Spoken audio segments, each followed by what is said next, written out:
The Blokebusters podcast is a proud member of the Pod Bros Network, where you can find us as well as other excellent podcasts such as Sarcasm City, Worst Millennials, and Late Night Gamers at podbros.com. Now sit back, relax, and enjoy another episode of the Blokebusters podcast. Tonight's story is somewhat unique and calls for a different kind of introduction.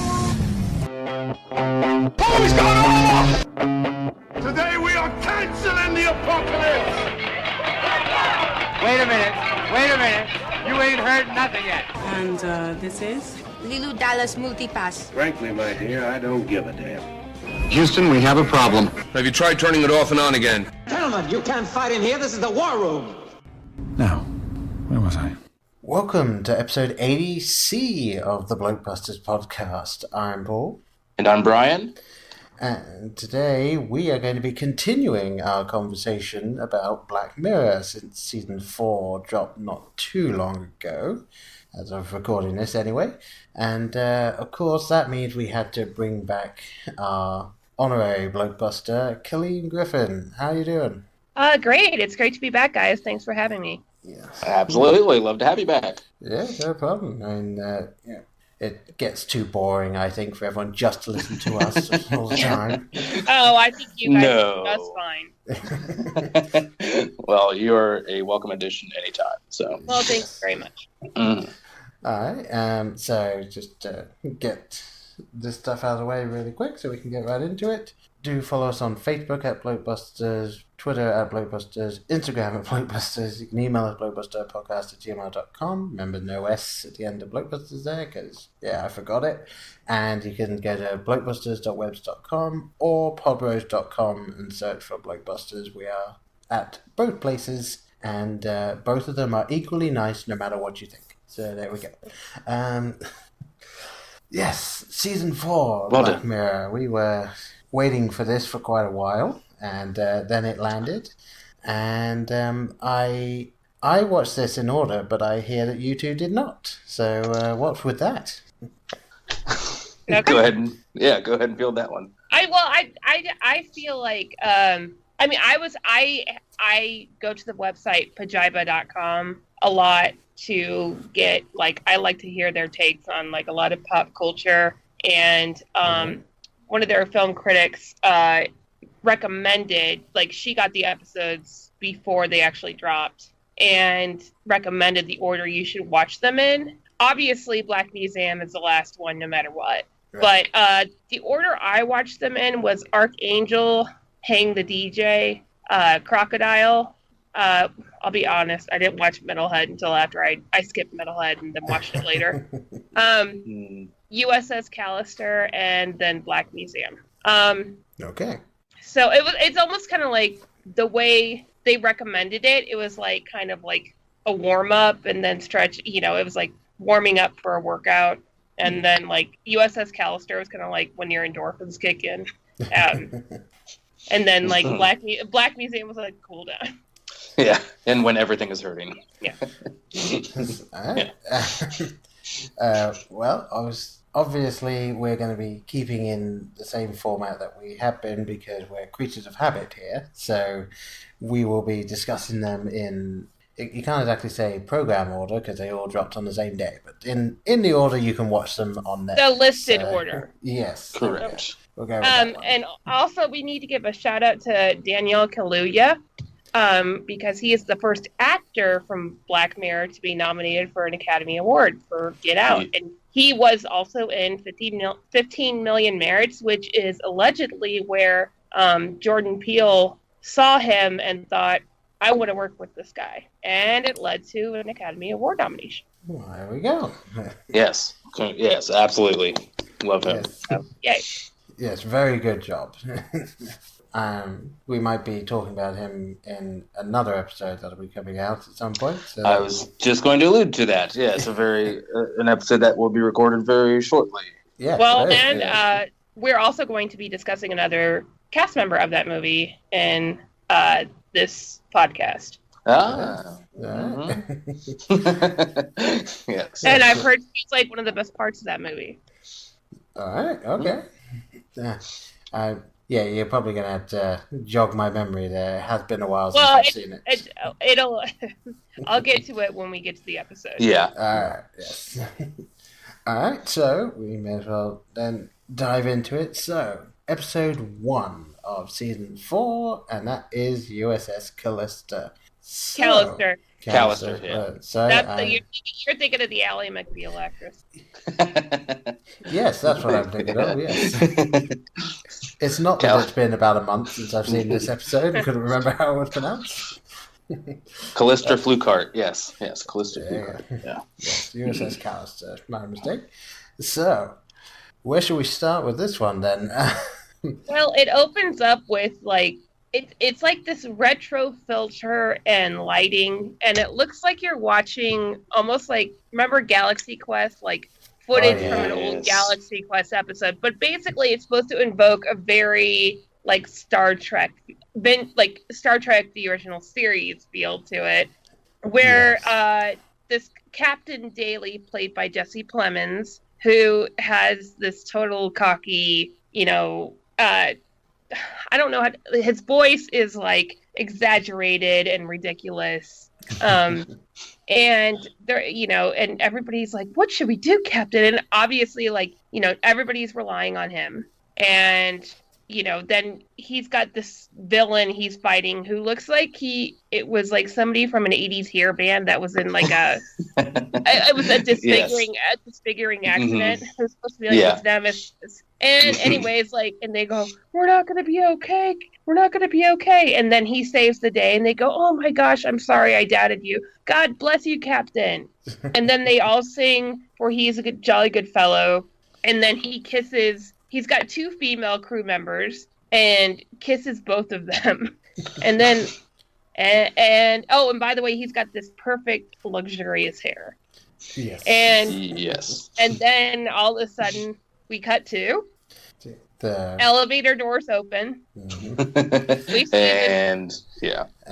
see the sad pockmarked guy who resembles the captain we've just seen in modern times, like getting in the back of an elevator and trying to get out of the mumbling, "Excuse me," and nobody's letting him pass to go in to his work. Yes. So yeah, this episode kind of starts you off with a type thing, which I kind of enjoy, and I actually remember seeing the trailer that they released, because they released trailers for all of these, and it was happy-go-lucky, felt very Galaxy Quest, as you said, we're going to save the day, it's in space, it's a space drama thing, and everyone was happy, and I saw that, and I just went, oh no. This is. I'm aware of what show I'm watching. This is not going well. Yeah, so I was like, okay, either they've taken complete leave of their senses and have written an upbeat episode, or this is going to be one of the darkest episodes I've seen. So it ended up being kind of both. It was a little bit, yeah. Well, because that's the brilliance of doing San Junipero last season, is that now we never know, is this going to be a San Junipero, or is it going to be really, really dark and messed up? Charlie Brooker said, in a interview, I think a couple years ago, he said if we're too depressing all the time, it becomes predictable. Mm-hmm. So that was, sort of his justification for, San Junipero, and I agree, because it does keep you on your toes. It subverts expectations, yeah. Mm-hmm. I will say that wig/bald cap combo they used for the real life Robert Daly. Okay, in real life, he's Robert Daly. He is the chief technical officer, CTO of this virtual reality gaming company that he helped. He created the technology, but he's like a doormat. Nobody respects him. We see him go into work and see person after person after person either not barely acknowledge him or outright disrespect him, either passive aggressively or subconsciously or blatantly. So you see him, and then he's got this wig bald cap combo that it's like Beyonce level wig wizardry that they did to make that receding hairline, because his Jesse Plemons, who plays Robert Daly, his hair in the Captain Daly world, that's his real hair. And good for him. Yes. It's fantastic. But if you were watching that and did not know him, you would think it was the opposite. I was very impressed. Because that was really good work. Yeah. So basically, you see him walk through the office and like various coworkers, like, he's got the receptionist who barely looks up from her phone, and like his security pass isn't working to get in, and she's like, you must already know it at the end of the month or first of the month. He goes, well, I couldn't because it was over the weekend. She goes, fine. Like, and she goes, and he was like, thank you, and she goes, you're welcome, and does not You're welcome. Nope. Yeah. And then the intern who's like, oh, surprised that you should take his coffee order, the CTO's no, coffee order. Well, he was like, oh, you wanted one too, and he's like, yeah, a vanilla latte with skim milk, and he was like, oh yeah, I understand, buddy, and like Pat's own gut to imply that Robert Daly is pasty and he's dad bought it out a little bit. Yeah. Yes. No offense to Hopper there. No. Forever our number one dad bod. Yeah. But then he trips over another employee's gym bag and then turns back and sees him laughing at him for tripping over his gym bag, and then goes hides out in his office.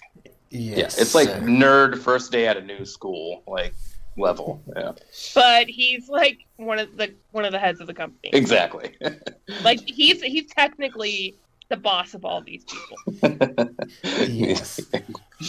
So yeah, this episode, it really did like to jump back and forth between this real world, just the relatively boring, I'll say. Like I enjoyed the whole episode, but I did start to find the real world kind of a little dull, just because of that. I just wanted them to get back into the space fleet stuff all the time. Well, I will say, if you go back and watch it, you see hints of like his toxic personality in the real world.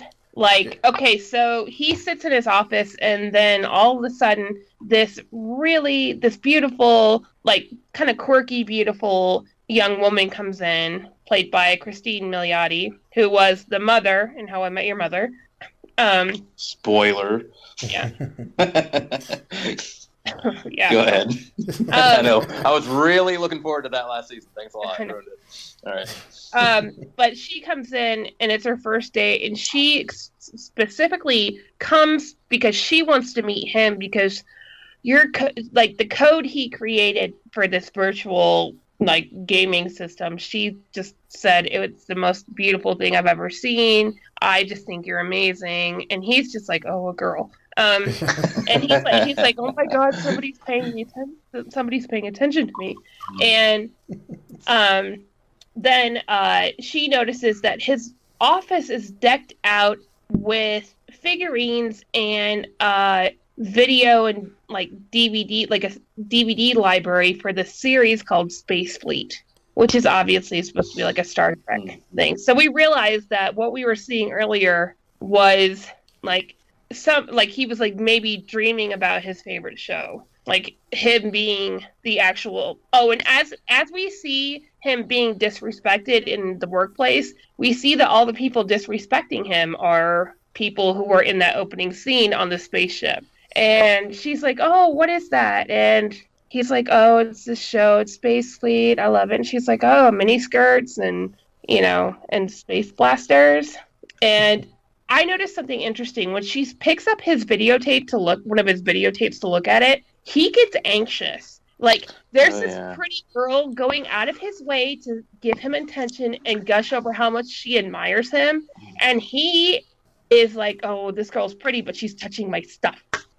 Yeah, he values that more than he values interaction. He values possessions more than people. Yeah, it's interesting that there's a couple of things that you either wouldn't notice until a second viewing, or if you're like really focusing on it as you're watching it, you might just pick it up with things like that, where it's just, oh, you're probably paying more attention to the fact that like she's looking at it, and then you like, oh, space fleet, ha ha ha, like Star Trek, like, you know, a very obvious nod there. But yeah, if you're watching the micro expressions and stuff, it really is just like, oh, he hates the fact that his stuff is being touched and moved, and like.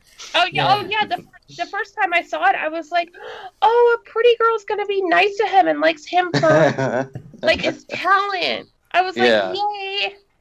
It's showing, and then we see the CEO of the company, played by Jimmy Simpson, walk in and berate him for not pushing his employees to get an update out in time. And he goes, oh, I'll ask. He goes, no, you don't ask people, you tell people. And like basically, and then like hits on Nanette Cole and says, oh, I'll take you around and introduce you to everybody. And then you see like him staring out and seeing her like being introduced and embraced by the cool crowd. Yeah, and it's always kind of fun when you see a character like that, because I think I know him best from Knights of Badassdom. That's the way he made the biggest impression on me, the mage in that. So it's like to see someone who is normally this really geeky stuff play this guy who, you know, obviously he's kind of geeky because he co-founded this company, but he's playing the hardline boss who pretty much the Lothario, but he's like that Lothario too. Yeah, very much so. Yeah. Yeah. Well, I saw him in Westworld too. Yes, as Williams in Westworld. Mm-hmm. Yes. That's when people started noticing. They were like, "Oh my God, the McPoyle brother is hot." From Always Sunny in Philadelphia. Yeah, he's top notch, real top notch. Yeah. Also, go ahead. Sorry. No, you go.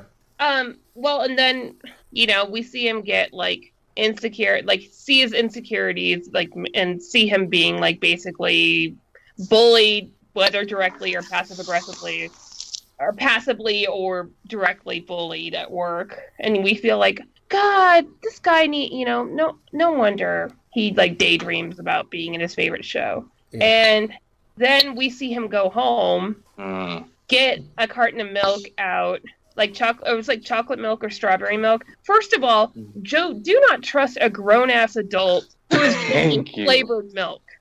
Yeah, thank you. Because yes, it was a larger part I did want to get to, but this man is arrested at like 13 years old. Like his development he is not aged in a way since like 13. Yeah. Well, and then and he's got this nice apartment and everything. It's not like a shithole. It's really, and we see he has like the lit hut, the lit shelves with his collectible Space Fleet stuff. Yeah. Also, did you notice the bag marked Tommy when he opened the fridge? I did on the second viewing. Yeah. I did on the first because I was like, wait, who's Tommy? I was like, his first name's not Tommy. But then you see he links into his he puts on the little head dot and links online to his game, and that's when you realize what we watched in the opening scene is a computer simulation that he's put together. and even then you don't fully get it because you're like, oh, he's just in a video game. Yeah he's programmed these people in so that he can do whatever he wants, and he's the boss, he's in charge, everyone loves him. You get a sense that something's off because he goes off on them and chokes basically the counterpart to the asshole CEO, Walton, played by Jimmy Simpson. He raises him up and chokes. You see the crew around him and they look terrified. Mm-hmm. And you're like, okay, what's going on? Yeah, we better not stir any shit here. Yeah. Yeah, but even so, you don't fully get it because he's programmed all this, like he knows everything. So nope.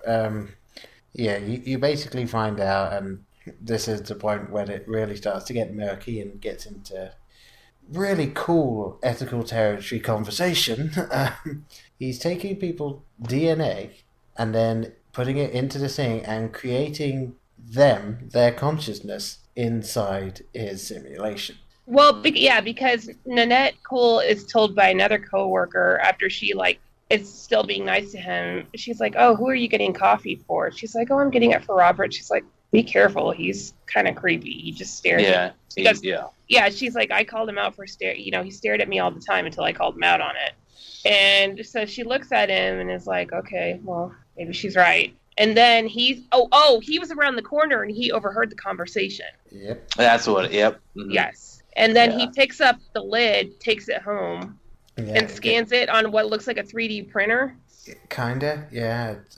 I didn't fully understand exactly what it's supposed to be, but at this point, I wouldn't know. I'm not someone that would understand that technology. Well, but if I could describe it with something that actually exists that kind of looks like a 3D printer. A little bit. Yeah, that's about as close as I can get. Or a broad spectrum analyzer type thing. Yeah. But then you see it saying uploading. And the thing is, the uploading screen looked like an old Windows 95 uploading. Yes. Yeah, good to know some things don't change. Yeah. Even in the Black Mirror world. Yeah, and he's at work when it's he goes to work. Remember when I don't know if you guys know, but back in the days of dial-up, do you remember when it would take so long to download a song that you would just leave it on overnight? Yeah. Songs download. This is kind of what that's like. He goes to work and waits for it to upload. Yep. Oh, I try to download an episode of TV or something from LimeWire and leave it on all night, and it'd be 80% complete when I got up in the morning. Yeah. But then, as soon as it hits 100%, you see her eyes open. She wakes up in the medical bay or something? Yeah, I think it is. Something like that. It was Fifth Element, very Fifth Element. Yeah, very much. And she's like, where am I? Yeah. And what the hell am I wearing? Yeah. And this is the point, because obviously they go into it with her. They have the whole conversation that they've clearly had with everyone when they've turned up. It's oh, hi. Yeah, you're actually here and you can't get out. And they're like, oh, I just saw you. But I just saw you.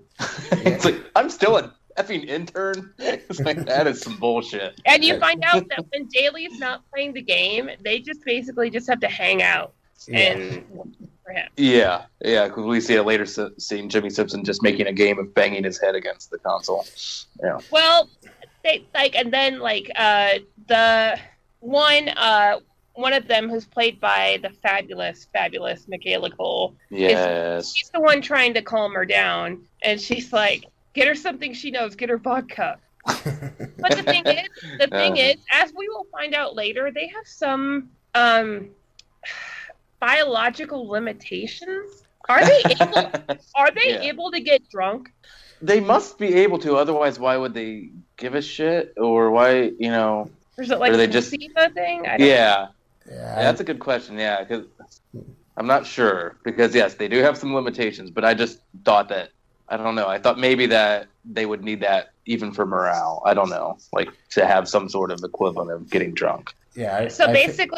Oh, go ahead. I feel like he would have programmed it so that they could get drunk on downtime, but the second he logs in, they're sober. Because there would be no drinking at Space Fleet. That would be sweet. No hangover. Because that'd be awesome. Yeah, and what I was kind of thinking, and we'll get to it later, but alluding to a similar theme that we'll get to in a later episode, but because it's no fun to play with a broken toy. You want them to have a little bit of spirit, and if they can't have any outlet, then I don't, you see what I'm saying? A little Black Museum-ish there, yeah. So I'm thinking they could tie one over. Well, but basically we find out that they're all clones, but in a computer. They are complete. All their memories are intact, which I know that doesn't make sense, but whatever. It's Black Mirror. Well, it worked for the sick day, so there you go. Yeah. But then he comes back, and they all mention to him what they did to end up there. Yes. Oh my gosh. The receptionist was the most ridiculous. She didn't smile enough. Yes, insufficient smiling. This episode, I had to say, I think it had some of the best dialogue in it. Oh, absolutely. The writing was amazing. Yeah, I don't. It was written by Charlie Brooker and William Bridges for this one. Yeah, whatever it was they were doing for this episode, they really did knock it out of the park for that stuff. Absolutely. Yeah, the darkness and the humor is in such a perfect balance, I thought, in this episode. Yeah.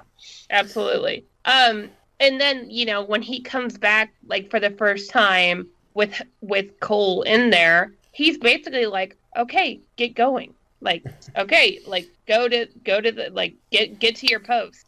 Yeah. And I'm sorry, it's such a tech asshole thing for him to assume that she's automatically just going to assimilate. Yeah. Absolutely. I mean, like, that's like Nick Burns, your company's computer guy, like the Jimmy Fallon character, where he's like, he basically mock everybody because they didn't get it right away. Yep. Oh, God, yeah. This is like the darkest version of that. Yeah. Oh, yeah. My IT guy for some of the equipment I run is just like that. Yeah. Mm-hmm. Yep. You didn't understand that you had to click this button in this menu under this heading to do that? I mean, come on. Mm-hmm. Yeah, how do you not know this already? Like, immediately. It's just this quick 15-button sequence that I did in under 2 seconds. It's that simple. Come on. Yeah. And he also... Oh, yeah, it did lead to... I would say it led to one of the best lines in the episode, which is just... Like, yeah, I don't know, just press any button. They all do the same thing. Just pretty much, if you literally watch any space-themed something from before, like, 2000, it's always, like, they just press 3 buttons on a machine and, they've done whatever it is they're supposed to do. And it's always the same button. Yeah, and none of them are labeled, and they're all blanking different colors at all times. And what planet are they going to? Anyone? Actually, this is an Easter egg. Yeah. The planets are called Kealeen and Rannoch, which is a reference to White Bear. The child killers in White Bear were Victoria Kealeen and Ian Rannoch. Mm-hmm. Yeah. Really, again, a great way of just like writing something in there. Like they could have called it anything, and they're like, no, let's. I imagine it was probably like their favorite episode or something, and like they're like, let's just put this in because I have a way more fucked up take on it. Please. Yeah, considering what? Okay, spoiler alert: to get the Walton, the asshole CEO. He doesn't want to rebel against and try to break out of their simulation, and Nanette Cole is like, why?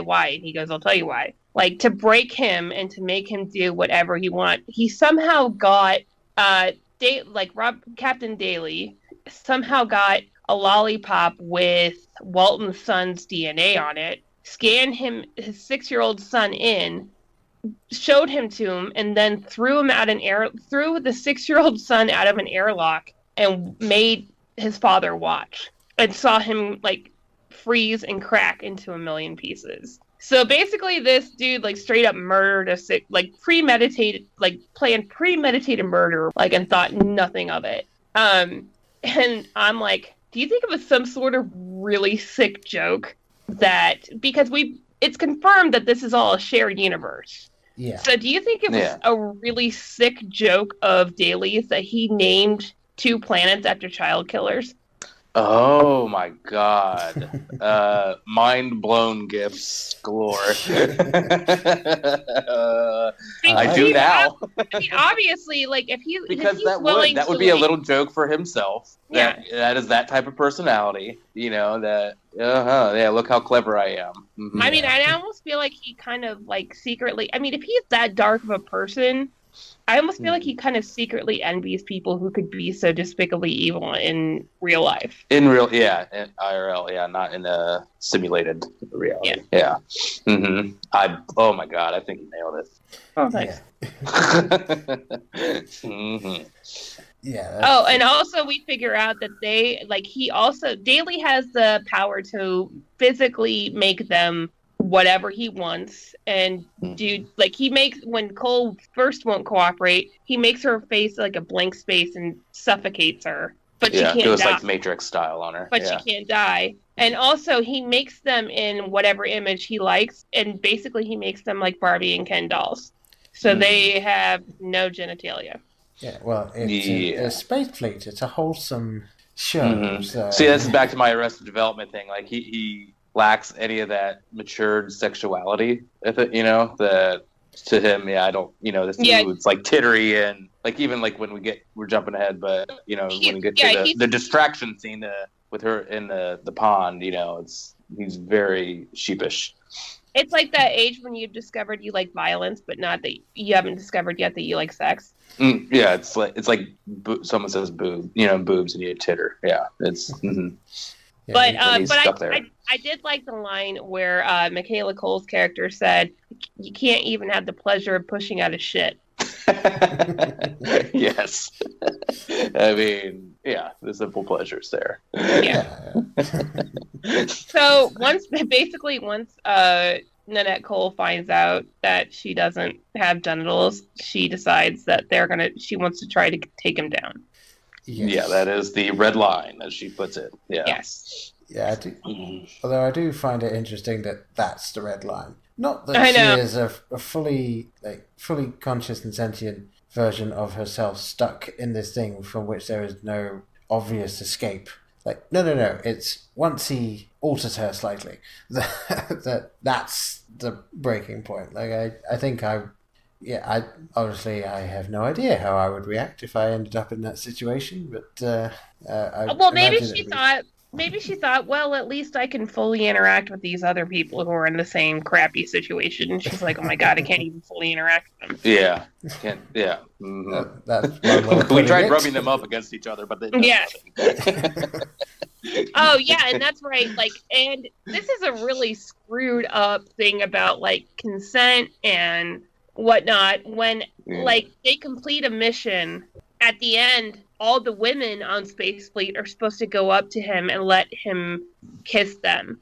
And she's like, what the fuck? What the fuck? This guy just basically made me a slave and I'm supposed to kiss him? And then slaps him. And I love Jimmy Simpson's character goes, oh my fuck.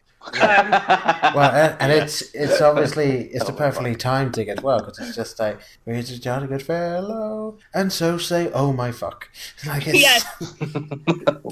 Yes. It was great. Yeah, some great mercy showing. Yeah. And she also found out on that little mission that if you step out of line too many times, you will be turned into a hideous, like disgusting, 20-eyed, like crustacean with tentacles, and dropped off on a planet to just like waste away forever until they decide to use you for a mission. And so like basically he threatens to like turn her into one of those just because she wouldn't close mouth kiss him. Because the women tried to tell him, just tell her afterwards, just do it. It's not that bad. It's just there's no tongue. Yeah, no tongues. Yeah. But it's like it's interesting to think about how much is at stake for refusing a closed mouth kiss. Mm-hmm. Yeah, really. For just not doing literally every little thing. Yeah, you get your consciousness trapped in a giant space bug forever. Yeah. Yeah. Cool. Yeah.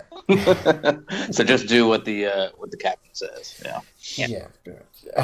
So, but they figure out there's a way to the outside through his little like communicator thingy, because whenever he gets a pizza delivered, the doorbell rings and he has to like pause the game and he becomes like a mannequin until he comes back into the game. So she wants to try to blackmail herself. Like she wants to get to the real her, and she hacks into her iCloud to find nude pics and blackmail herself.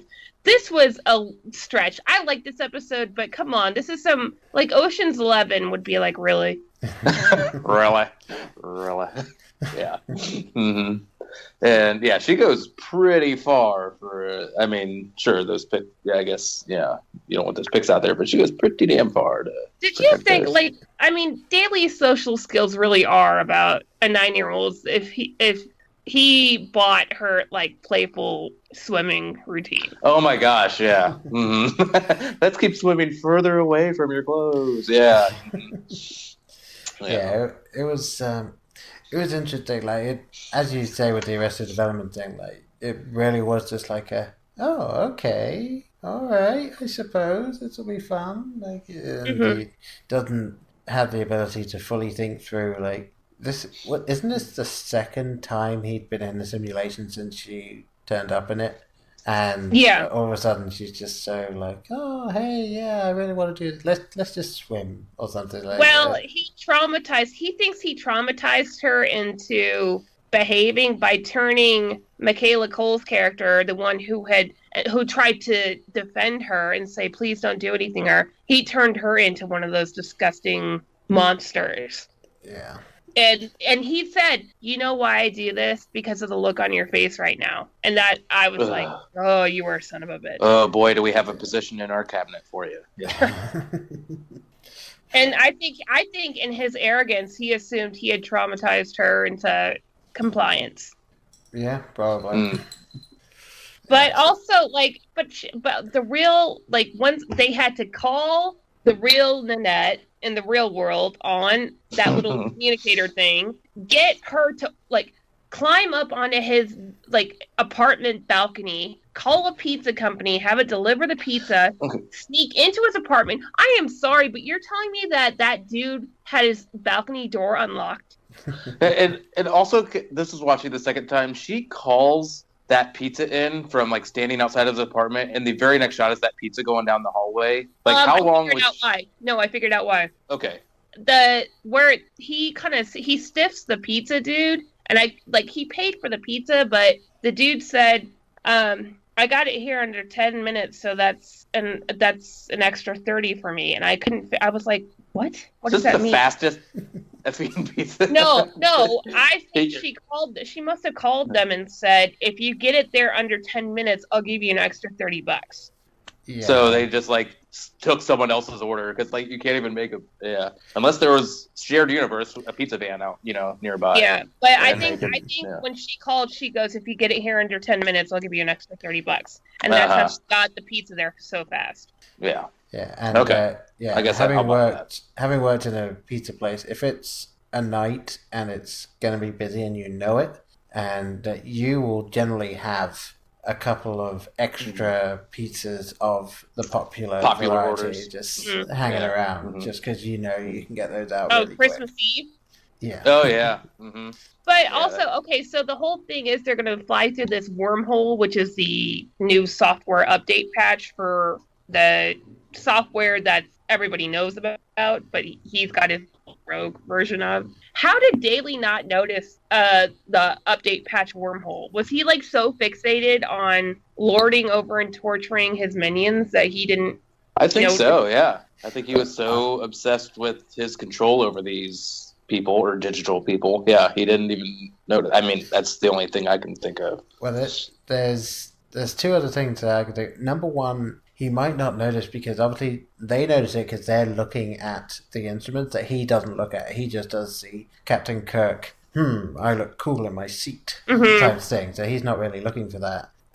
But also, he might just think that even though if he does see it and he knows it's there, he's not expecting them to do anything.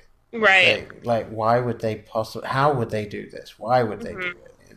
So yeah, I think it might just be either he didn't see it at all, or he just assumes that it doesn't matter. Well, and Jimmy Simpson's character sacrifices himself, like, to get the engine going manually with one of the best last phrases ever. Oh, God, yeah. I think you need to take it. Yeah. Well, you threw my son out of an airlock, so fuck you to death. I would like to say all those things, yeah, but yeah.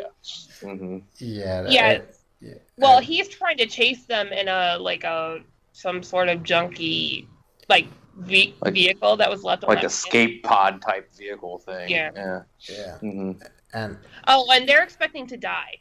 Yeah, they basically assume that it's just going to delete them if they do it, and deletion definitely preferable to being stuck in just a living hell, basically. So, where you're banging your head against things for fun. Yeah. It's my new hobby. It's my new hobby. Yeah. Did you guys expect? So about the ending, did you guys expect that? Oh, that they would not die after they went through the wormhole. Did you expect them to just I was happily expecting a blackout and then just seeing maybe the real life fallout. Somehow. Yeah, I did not expect that. Yeah, they would survive in the program. And super cool spacesuits with cool hair. and then go wherever the fuck they want. Genitalia. Yeah. Yes, yes. And did you catch Michaela Cole's like little side glance when dude looks at his pants? Hey. Hey. Yes, and everybody, she's not a gross crustacean anymore. Uh-huh. So, and they find out that they're actually online in the cloud. So, and they find out they can go anywhere they want in this online universe. So they can just live and have fun as actual, as close to human as you can get when you're code. Yeah, exactly. And they find out that they're online by interacting with the King of Space. King of Space, yeah. Bitches! Sorry, bitch. Yeah. Which is Aaron Paul. Yay! Yes, of course. Yeah. Another Breaking Bad. Yeah, Breaking Bad reunion there. Oh, and Daly's online version of himself gets deleted because it's detected as a rogue program, so it gets deleted, and he's in there when it deletes and he can't get out. So what do we think happened to him? Because it shows him in his apartment, his hands drop down to his sides. Yeah. So do we think he's in a coma? Do we think he's dead? I think coma. And I think he's going to have to get reported like Phoebe Cates' dad. And it's going to have to wait for things to start smelling. Well, because after he screwed over the pizza man, he put his apartment on Do Not Disturb, and they also mentioned they have 10 days off after Christmas. Yeah. So without food or anything, he's toast. Yeah. Well, I read something that I think is kind of interesting because the stuff where everything around him is getting deleted, supposedly what happens is everything around him is deleted, but he isn't, because he's not code that's being deleted. He's the user, so he's stuck there with no way of getting out. So obviously his body is just out there floating in a void. Just kind of floating in a. So he's. I like that, but that he's conscious of his existence in nothingness. Yeah. Well. And I will say, considering what we saw in Black Museum, I have some questions about, I feel like there were some, because I'm going to just say it now. In Black Museum, we see the DNA code scanner with the lollipop in it. Does that mean that somehow they found out what it was and how he was doing it? Did the real Nanette go to the authorities with the DNA? Well, it could be that, or because they are playing in the online world, someone could have figured it out in the end. Yeah, did the authorities contact them in the cloud and interview them? Oh yeah, that's awesome. Mm-hmm.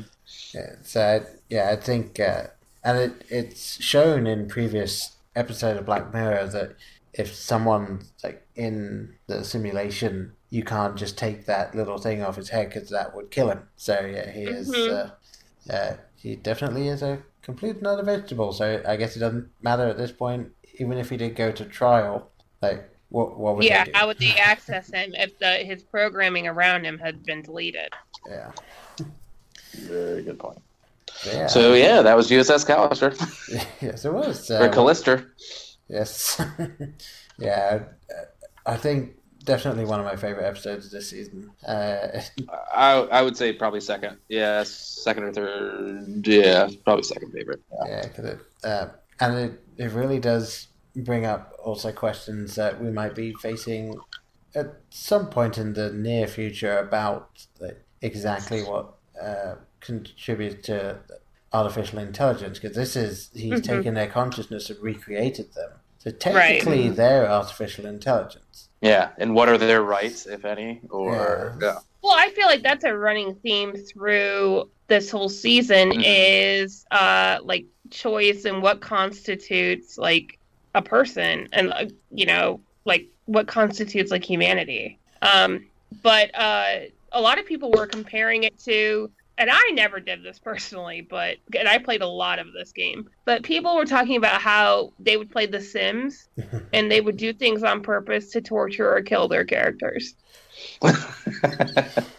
I never played The Sims enough to really they would construct things around them to give them very creative and messed up deaths. Oh, well, if you ever have the time, just go on. I'm sure there's an entire Reddit thing based on it, but there's articles and stuff written where people have said what the most messed up thing they've done in The Sims was. One of my favorites is they made a house with a family in it, but this house had a basement that had no way of getting into or out of it, and there was a troll type figure that was incredibly artistic that would just keep making paintings. They would then sell those paintings and give that money to the family that lived in the house. So they never knew where the money was coming from, but they were just constantly gaining money from this troll stuck in their basement.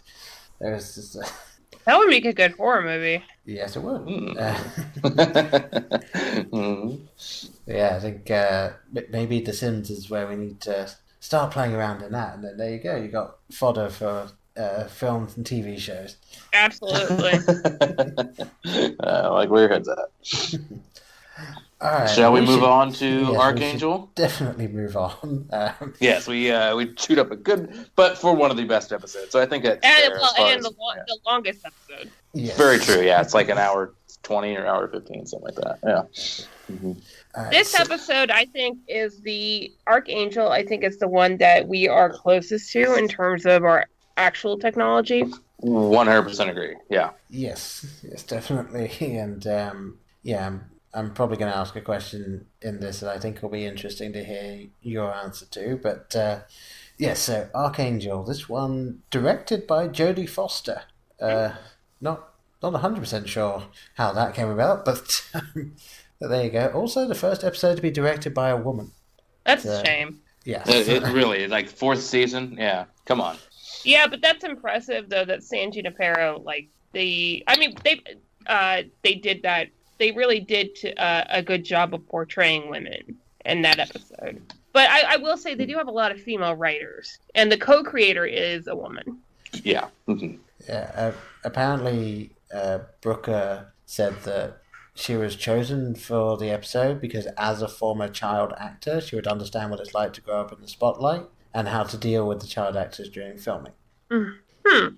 So that makes sense, I guess. Yeah. Well, I would think more like she was chosen to direct this episode because as a child actor growing up in the spotlight, she would understand what it's like the dark side to having eyes on you all the time. Yeah. I would say look up the Natalie Portman speech at the Women's March. Yeah. Yeah. I'll say kind of quick summary of this episode is basically there is a technology that exists that can be implanted in your kid's head that will let you see through their eyes and will record it, kind of like the third episode of the first season. So you can go back and watch everything that they've seen, and will also let you obscure their vision, and will also alert you to any illegal activities. And so the main character, the mother in this, played by Rosemary DeWitt, ends up choosing this for her daughter because she goes missing one day at a playground. And she's found and is safe and all that, but she signs her up for this free trial of it. And so it's a lot of trial tech happening in this season. Very much so. Yeah. So before we even go into the episode, the question that I have for you two is: would you ever even consider doing this for your children? I don't think I could answer that unless I was a parent. Yeah, so because I was interested as the only one of us here that is a parent, with what level of this you would be interested in. The only thing I would be remotely interested in would be a GPS that I could activate if I had no idea where, basically the the Amber Alert thing. Like, Yeah. she's missing. I don't know where she is. She isn't where she should be. Like, I need to know where she is. Yeah. That is it. I don't want to see what she's seeing.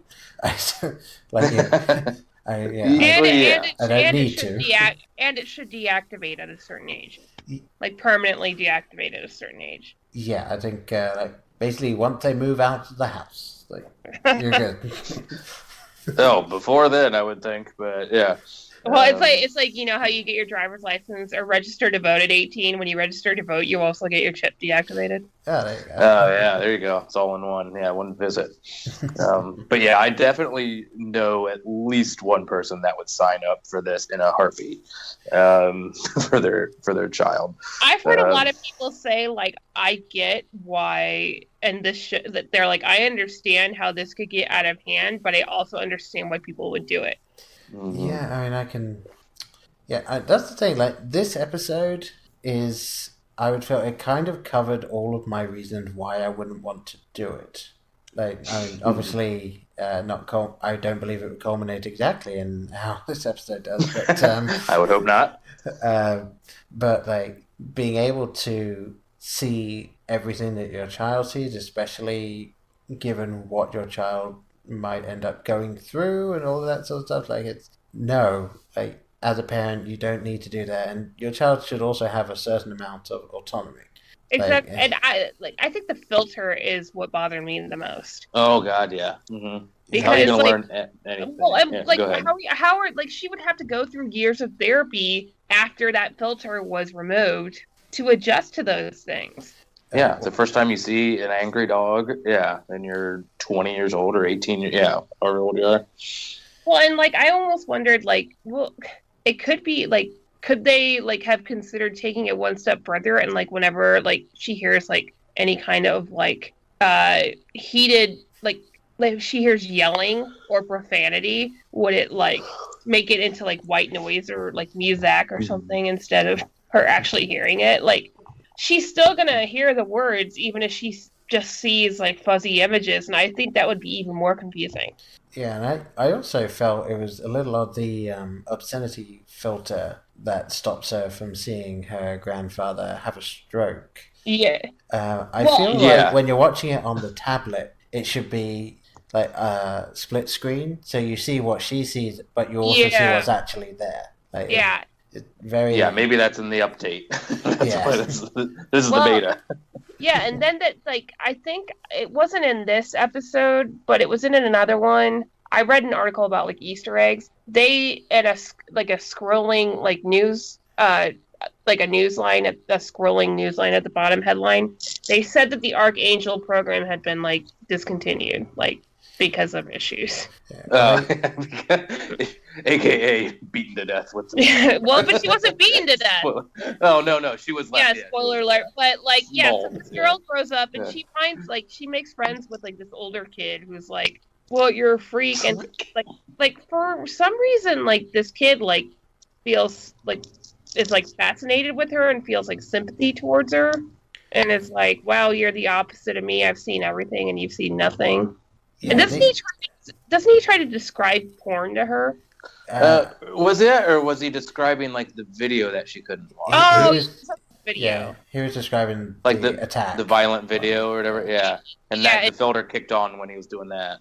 Yeah. Yeah. Now yeah. And the one thing that I also found odd was that obviously she gets the filter deactivated because the mother realizes, okay, like at this point I need to deactivate it for her because she's not understanding. Like, she cuts herself and she doesn't see it, but she doesn't. So she's not understanding. She's like, what's wrong with me? Why am I like not like other kids?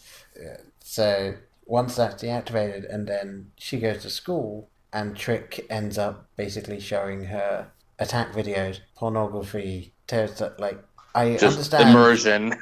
I understand the filter's been deactivated, but she gets alerts. Like later in the episode, she gets an alert when there's narcotics seen. Mm-hmm. So surely she would get an alert if her, what was she at this point, like 13-year-old daughter is watching violent images or pornography. Well, point, why? There was some reason she chose to turn her location thing back on or something. Or, like, she looked at her location and she wasn't where she said she was. That was she when she was a little older. Because she was supposed to be at, like, a friend's house and found out she was lying. So because she didn't turn her location thing off, I don't think. And so she decided to turn the camera back on and basically watches her daughter lose her virginity. Which... Yeah. Yes. Reason number 1 why you shouldn't have this thing. Reason 1 through 50 why you shouldn't have this. And this boy, like, he's involved in some shade. Oh yeah, he's like a cocaine drug runner. Like, to try to, like, he works at a furniture store and he's they don't even explain why, but he doesn't do the cocaine. He just he's like a middleman for it or something. Yeah, exactly. Yeah. But she sees it, she's like, oh, I want to try some, and he's like, are you, like, the dude's like, no, I don't think that's a great idea, and then she tries it, and then they get a narcotics alert. Yeah. Oh, and also she crushes up a morning after pill. Yeah, and puts it in her morning smoothie. Yeah. Oh, after the mom goes to the boyfriend and says, don't ever go near my daughter again, or else I'll call the cops on what you're doing. Yeah. And so it breaks her heart. Yep. Yeah. Great mom. Yeah, and then she's just winning. Yeah, go ahead. And then puts an emergency, and it's clear on the package, emergency contraception, because she gets her smoothies every morning. Yeah, like a breakfast smoothie every morning, and puts it in her breakfast smoothie, and gets sick at school, and then goes to the nurse and said, oh, it's a normal effect with the emergency contraception, but don't worry, you're no longer pregnant. Yeah. And actually, there's been some controversy about this plot point. They called it incredibly irresponsible because it encourages the misperception that a morning after pill, an emergency contraception pill, is an abortion pill. It doesn't terminate a pregnancy, it prevents a pregnancy. Yes. And this implied that it acted as an abortion pill. And I thought that was incredibly irresponsible. Especially in an era that's supposed to have advanced tech. Yeah, and then we're still perpetuating that. Yeah, that fallacy. But yeah, so she finds out that her mom basically, she finds she goes digs through the trash, right? Yeah, and finds the box and realizes her mom terminated her pregnancy, which it sounds like she probably would have wanted. Probably, but she then realizes that the only way she could have known that was if the tablet was back on, which they had agreed. Well, why was the have. tablet at home? Why didn't the mom have the tablet? I think what was happening was the mom turned it back on, but she was still hiding it because she didn't want her to know that it was back on, so she wouldn't take it to work with her and then bring it back. But she did take it to work with her in the past. Yeah, previously she had. Yeah. I don't know. If she I don't know. Thinking about it myself, you'd be more likely to be caught with the tablet if you had it on you all the time than if it was in your room where you told your daughter it was going to stay. So I don't know. So then, she confronts her mom and I was just trying to keep you safe. And she goes and packs her bags because she's leaving. Yep. And then her mom comes home. Yeah, and then she grabs that tablet out of her hands and accidentally turns on the obscenity filter again before destroying the tablet on her mother's head. That's pretty much an accurate recap. Yeah, and then once she's broke, you can tell the tablet's finally been broken when she can see the blood, the violence she's caused. Did you guys think she was dead? For a second, I thought she was. Yeah, probably more than that. I didn't, because I felt like if she was going to be dead from that, then, and this is just based on how I would have done it myself, making the episode, there would have been a couple of quite meaty, cracking noises as she was hitting it. There would have been a definite, the skull just broke moment. like when that happened. But yeah, I just assumed that she was bleeding but unconscious when she landed there. So, but yeah, I can definitely see that someone that was probably not looking for that would think, oh, this is the episode, she's killed her now, she's gonna just leave. But yeah, we get a very good callback to the beginning of the episode when she's in the street just yelling out Sarah's name over and over, much as she did when she decided to get that. She was responsible for her own worst nightmare. Yeah, exactly. Yeah. Yeah. Because she hitchhiked on like a semi or something. Yep. Yeah, super safe. Yeah. Well, she just wanted to get out of there, I guess. Yeah, I guess. But yeah, any way out of there. Yeah. But yeah, this one was, I don't know. This is probably one of my least favorite. Well, it was. I don't want to say least favorite. It was a mediocre episode for me. Yeah, I don't know if anyone was really feeling this one, but for the season, I thought it was just so. Yeah, I liked it. Oh, go ahead, Paul.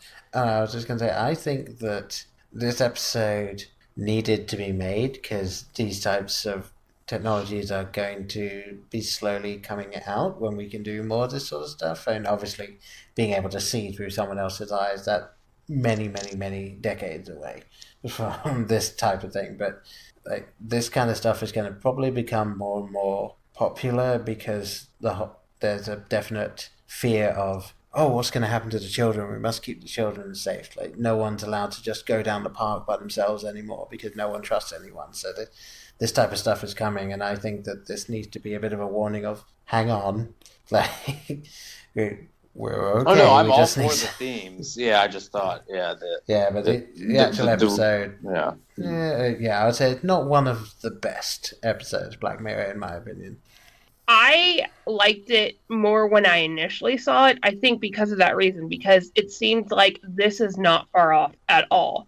I mean, I know you're saying many, many decades. I think GoPro, like something like GoPro contacts are going to be like a reality within the next 10 years. But the more I thought about the episode, I appreciated, I agree. I think it's a story that needed to be told. It wasn't, it was very obvious. It was obvious but necessary. And because it was so obvious, I don't feel the need to revisit it. It's like if I was going to like rewatch Black Mirror, that episode would be way down the list for me. Yeah, it's not one. Yeah, I'm quick to go. I mean, even a bad episode of Black Mirror isn't that bad. No. Very good. Very valid point. Yeah. And I will say that I felt that Brenna Harding did a fantastic job in it. Oh, absolutely. Mm-hmm. All right. Do we have anything else about that episode, or shall we move on? Nope, I'm ready to move on. All right, then. Crocodile. Yes. Crocodile. Crocodile Rock. Yes, I don't know. I don't know about this episode. Yeah. I am going to say up front that I texted Brian after I watched this episode. Yes, you did. With the words, "You could have fucking warned me." And at this moment in time, Paul, I would like to reveal that I have no fucking clue what you're talking about.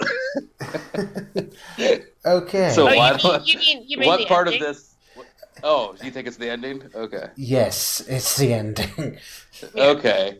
I don't. Yeah, you didn't expect it to get like so. Like that's the thing. Like her brutality, her desperate like brutality. I don't think is earned. Yeah, no. That quick of a spiral into what we saw. Yeah, it wasn't earned. You're right. Yes, but we'll get to that in just a minute. Then. So this episode, this is actually the one episode that I didn't fully get the reason why it's called Crocodile. Did anyone know? I've heard theories. Mm-hmm. I'm still not entirely on board. It's because crocodile's cognitive ability, it's able to associate memories with senses like smell and hearing. Oh, that really? Mm-hmm. I've also thought that like I've also heard it being associated with crocodile tears. Okay. Like she's not weeping because she's remorseful. She's weeping because she feels sorry for herself. Like she's she's not weeping out of guilt. She's weeping out of how everybody else is screwing up her life. Yeah. So it could be one of those double meanings. Yeah, I'm surprised Charlie Brooker never explained it. Yeah, there's a thing here that I'm just looking at where there's a guy from Vice, Jason Kobler, I think is how you say it. He notes that Mia does not read the end-user license agreement for the recaller, and if she read it, it would allow her to avoid using it, and thus would have prevented everything that happened afterwards. So, really? Yes. So that would be the reason for Crocodile Tears, I guess. I don't know. I don't know. I don't know. Yeah. Exactly. So, again, basic premise of this starts off with a guy and a girl going to a club, driving home drunk, and they hit and kill someone. And so the guy who was driving convinces the girl to help him cover up the death by getting rid of the body, throwing it in a lake. And then it is... Oh, go on. Oh, by the way, when I first saw it, I thought they hit like a large bird. It didn't look like a human. And I was trying to get a freeze frame on this, and couldn't, but it did not look like a person. Yeah, I'll agree. I wasn't 100% sure what it was they hit until it was like, oh no, we hit someone. So, you did? Mm-hmm. Really? Okay. Mm-hmm. Yeah, and another screen crack or windshield crack. Yeah. Mm-hmm. Mm-hmm. But then after all that, it cut forward 15 years. So the girl is now Mia, happily married. And an architect. Yeah. Yes. Got a husband, a son, and a very successful architect, apparently, going on talks and everything all over the place. Doing her TED Talks or whatever. Yeah. And while on one of these business trips, the guy who was driving the car meets her at a hotel and says that he's going to get a hold of the widow. Yeah, because the widow is still waiting for him. Yeah. Yeah, which is devastating. Yeah, of course. So, yeah, he's saying it's going to be anonymous, but she thinking that anything he sends is just going to bring it all back and destroy everything they've worked for. Yeah, well, this is Black Mirror universe. They probably can trace it back somehow. Yeah, very easily, I would think. There's probably tiny microchips in the stamps on all the letters that go out now. And he's sober now. He obviously they showed them they were smoking a joint when they were, and it looks like they had been partying all night back then when they were driving. Yeah. And he's he fell off, he hit rock bottom, got sober, and he's I guess this is one of the amends he has to make.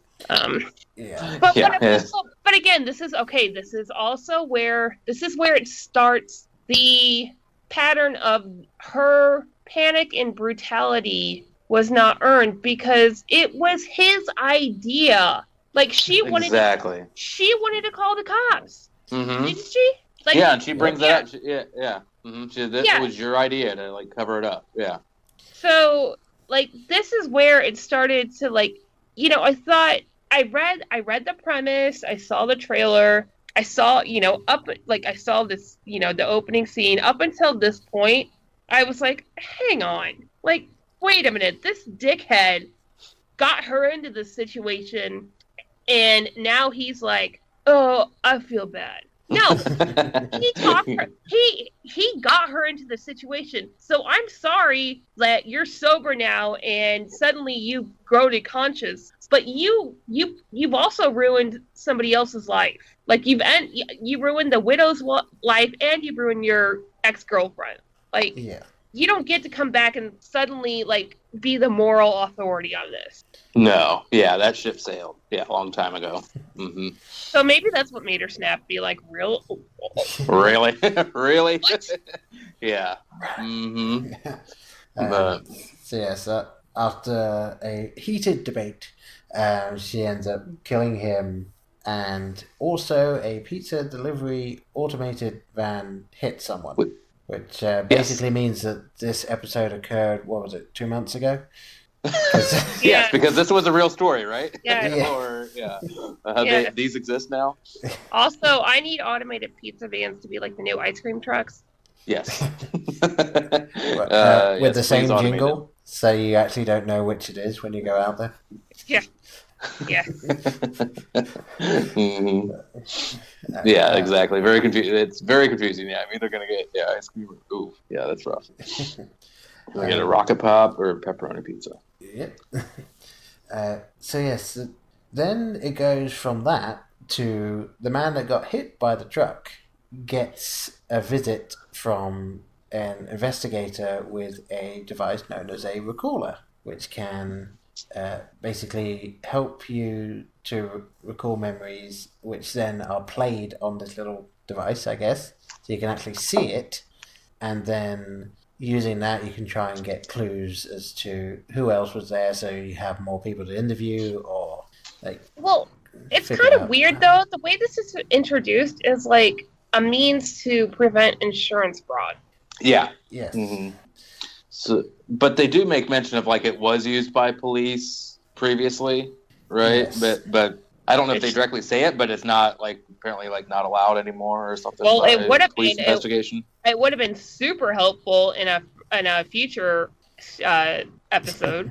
Very much so. Yes. Okay. Yeah. But yeah, basically, I think they say that the police no longer use it because memory is known to be unreliable. But it's kind of like a lie detector where people have learned ways to like cheat it. Yeah, because if you can basically tell yourself enough that this is what happened and visualize it, as long as you can visualize it, that's what they'll see. Oh God, I'd love to see Donald Trump's. It's just gonna be old Looney Tune episodes. No, it would just be like an endless loop of like lifestyles of the rich and famous. Oh, yes, and just be golden doorknobs on yachts. Yeah. So yeah, this weird machine that they don't fully go into exactly how it's supposed to work. They kind of have her explain it to the people that she uses it on, but based on the guy that got hit memories, she finds someone else that would be able to provide a memory, so she goes to her, and then she sees someone else, and so he sees someone else, and then through that, it's like, oh, there's this woman that apparently saw the accident. So, well, do you think it's like the same technology they used in White Christmas and the entire history of you, where everybody has that implant at this point? I don't think so, because it definitely seemed that they had to take this thing and put it on, and then it kind of synced up. But that's what I mean. Did it sync up to an implant? I don't think so. Okay. Oh, I didn't. Yeah. I don't know that they expressly ruled that possibility, so it very well could be. Maybe everyone has a little actual implant in them that is there in case this thing needs to be used, but then it would need to be so widely used that would be a thing. So I don't. Well, I'm just remembering how John Hamm mentioned that like we all have them now. Mm-hmm. And White Christmas, how he's like, oh yeah, we all have them now. True. That is true. Yeah, and I might think that White Christmas might be one of the outliers, because that technology, specifically that technology that is used in White Christmas, is never used in any other episode. Like the blocking someone or that stuff, like, it's never brought up by anyone in any of the other episodes. So I don't know if that specific technology does exist in this. It does, because I'll bring it up in Black Museum. Yeah. Okay. All right. Fair enough. I think I know where you're going with that. Okay. Yeah, I think I know where you're going with that. Maybe. Yeah. Okay. I almost feel like that was a older version of being able to transfer somebody's consciousness. Oh yeah, like a very kind of like how before we had iPods, you had to have a CD burner. Mm-hmm. Yes, you did. Mm-hmm. Or you had to know someone that had a CD. So you would have to have you would have to have a physical copy of something instead of just a digital. Exactly. Yeah, it was a transitional technology. I don't know. I'm theorizing. Hey, that's what this show. Yeah, that's what this is for. So. All right. Because I was surprised there weren't any callbacks to White Christmas until I watched Black Museum again, and I purposely like paused at certain moments to try to like see what all the things in the cases were. Right. Yeah, it is a little interesting how insular most of the episodes are. They really don't acknowledge most of the other episodes except through little things. Yeah, you really have to be paying attention to.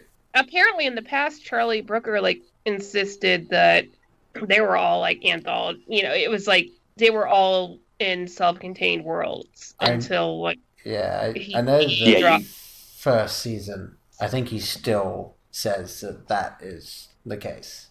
No, he actually confirmed it. He confirmed that it's a shared universe this year. Okay. Because I don't know how you could continue to deny it at this point. I saw the trivia on IMDb, and I saw that he said that it wasn't, and I was like, wait a minute, that's got to be old. And then I Googled it to make sure, and he did confirm this year that it is a shared universe. Right. Maybe it was him kind of eventually just being like, okay, fine. It's so many people just being like, well, it's clearly a shared universe. He's like, you know what? But I think the evidence is fairly overwhelming at this point. But, I think maybe he didn't want us to like be distracted. I can see that. Just enjoy the story we're in. Yeah, and he would rather I can see why he waited, because he would rather we go back and look for signs rather than be distracted looking for signs when we watch it for the first time. Mm-hmm. Yeah, I totally get that. Circling back around to Crocodile. Yes, trying to remember where we're. It tells you a lot about this episode that we like to get distracted talking about. So basically, this chick murders everyone that gets it. She's Joe Pesci digging a hole in a desert that has to keep digging holes.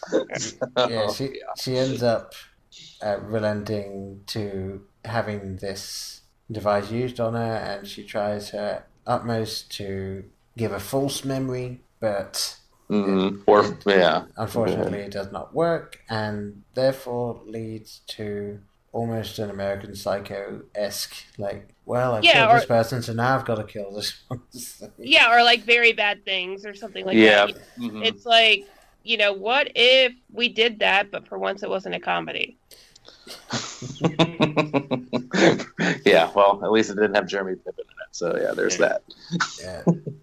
So she uses this recaller on the investigative. I'm going to try and say that again. Mm-hmm.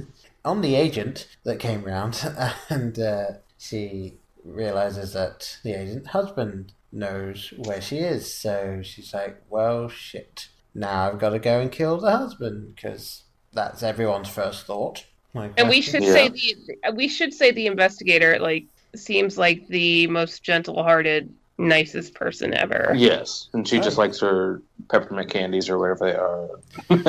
and listening to the Black Mirror theme song. Yes. I was hoping we get into that at some point, but whether now or later. Yes, so she ends up going to her house and killing the husband.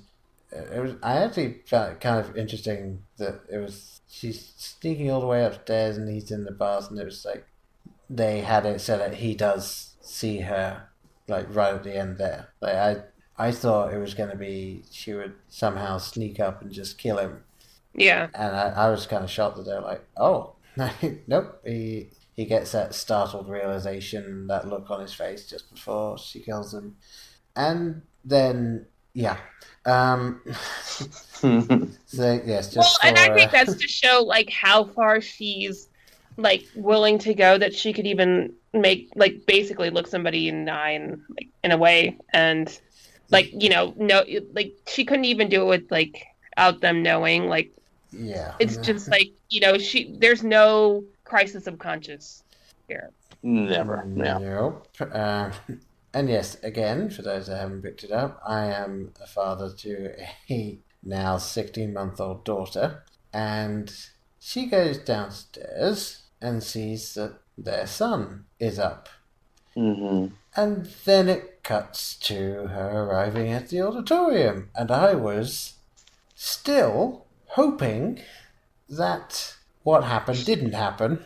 Yeah. Yeah. Oh, I get. Yeah, that whole time I'm like, This oh, was some Game of this Thrones effing level bitch better not drama. have done this. Yeah. But to lighten things up for a minute, did anyone think it was really messed up that the kids are in like a gangster / like flapper musical? Oh, you guys don't know about Bugsy Malone. You guys haven't heard of But I Bugsy mean, an Malone? age-appropriate music. I don't know. No, Well, Bugs- it kind of reminded me of that. There was an episode of documentary now, that mockumentary. It was like, comedy fake documentaries about this town in Iceland who had an Al Capone. This little town in Iceland had an Al Capone contest, lookalike contest every year, even though like nobody looks like Al Capone. That's amazing. I need to see that. I need to look into that. Oh my god. I guess you guys don't know about it then. There's What? Genuinely Bugsy Malone. No, I know Bugsy Malone. I just think it's weird that kids are doing it. Yeah, that's what I was going at. Yeah. Well, it's made with only children, like the film and then the subsequent musicals. Like it's entirely made with children, and every production is done with only children. What? I might not know that aspect to it. Yeah. I mean, I've heard of the movie and everything, but yeah, no, the film only has child actors in it. Oh my god! Yeah. And guess who was in it? Black Mirror, behind the scenes shared universe, starring Jodie Foster. And everyone's favorite, Scott Baio. I when I was at school, I went to a production of Bugsy Malone, and it's only child actors, and there's the gunfight scene. It's basically the child actors throwing cream pies at each other. Okay. Well, so I'll eat my crow on that. But are you going to tell me modern day parents, there's not one that objected to that content? I don't believe, at least not in England. It's okay. But I mean, yeah. Okay. So if this was in England, I guess. Yeah. Well, but it was filmed in Iceland, which was meant to show the desperate isolation or whatever. Yeah. But yes, unfortunately, bring it back to the very morbid ending. Not only do we find out that Mia did indeed kill their infant son, but that he was fucking blind. Because they really had to drive that knife in a little deeper. Yeah. Yeah. No, sorry.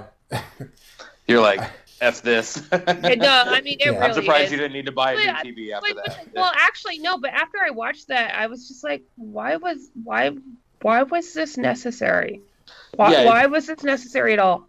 Yeah. Did it really serve? I mean, other than it just the plot then to make it more awful. Again, none of this was earned. It was dark and traumatic just for the sake of being dark, shocking, and traumatic. Mm-hmm. Yeah.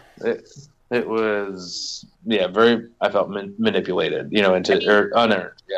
Yeah, absolutely. The nicest. I wasn't even invested enough to be manipulated. I kept waiting to understand the motivation behind everything. The nicest thing I can say about it is that it was beautifully shot. Oh yeah. Mm-hmm. Yeah, it's very, very scenic episode. Very, very photogenic, I'd say. But, I mean, and they used the setting effectively to convey the mood. But yeah, again, even after it ended, I was like, I don't understand what the point of this was, other than just to show people being horrible. And it was unearned evil. I don't understand its place in this universe. I don't understand its connection to anything. If they had shown her being a little bit more selfish, and I think that actually was the problem. If they had played that opening scene differently and indicated that she had a survival instinct that was cruel and selfish, I would have understood a little bit more. And I have to say, I would have been on board with if at the end she'd gone to the play and she was expecting the police because she realized that she couldn't kill the baby. Mm-hmm. And so kind of accepting her fate and just having one last night with her family. Like they couldn't have given us that.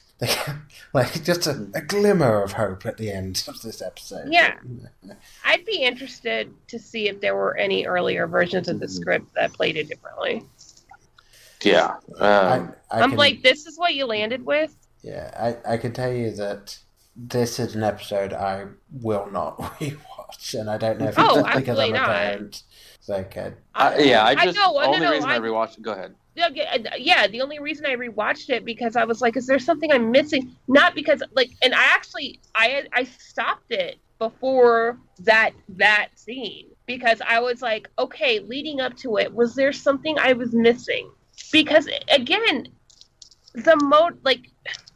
her personality and her instinct and everything, it wasn't enough to justify anything that she did or emoted, and that's not a criticism to Andrea Riseborough, who's a wonderful actress, but the way she was written, nothing about her justified her actions. Yeah.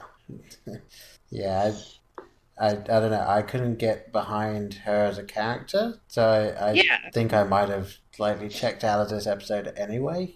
I just did not care about her, and then when she just went nuts, exactly. Why? I don't care enough about you to wonder why this is happening. And it was very easy to check out of. I almost was like, how dare you? How dare you do that when you have done nothing to make me concerned about what she could possibly do? Mm-hmm. Yeah.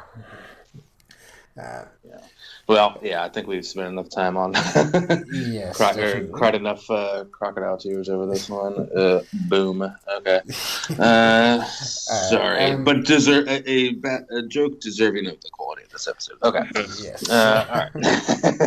Well, I think we better actually let the people go because we've been going for so long and we still got 3 episodes left. So we're going to cut this here and then we'll give you episode 80D a little bit further down the line. So just more material for everyone there. There we go. Absolutely. So thank you for indulging me. Oh, no problem. Anytime. Thank you for indulging us as well. It's been a pleasure. No problem. So why don't you tell people where they can get a hold of you as well, just before we head off? You can find me on Twitter. I haven't been that active on there lately, but I'll pick it back up. I promise. Probably by the time this airs. I am at Kel to the Lean. It's at KELTOLEAN, and that's where you can find me. Yeah. Okay. And I said our stuff at the beginning, so I'm not going to rehash it now. So thanks for listening to us blather on about 3 episodes. Thank you so much. This time. And hopefully you'll tune in next time to listen to us talk about the last 3. So it's to be continued. Exactly. Yes. So yes, I'm very excited to get to this. The very first Black Mirror episode was a to be continued. Yes, oh yes. And we can start the next one with to be concluded. Back to the Future. There we go. So with all of that being said, I've been Paul. I've been Brian. And I'm Kealeen. Thank you for having me. Bye, folks. Bye. In case I don't see you, good afternoon, good evening, and good night. Hang on a minute, lads. I've got a great idea. Louis, I think this is the beginning of a beautiful friendship. You're still here? It's over. Go home. Go.